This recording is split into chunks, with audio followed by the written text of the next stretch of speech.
And with Sachin Macha, we are learning sink and float. Let's start. Apple is sinks. Apple sings. Floats. Car is sinks. So it is heavier object. Heavier object. What is that? Leaf can float. Pen. Pen can float. Eraser.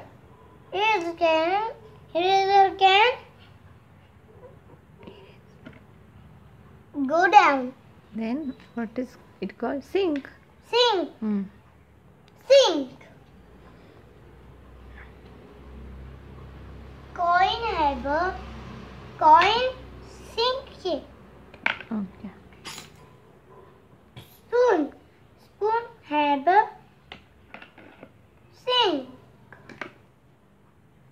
Zagan is too little. It is? Floats. Okay. Pen is floats. Okay. Lighter object, float, heavier object, sink. Bye bye. Thank you. Welcome.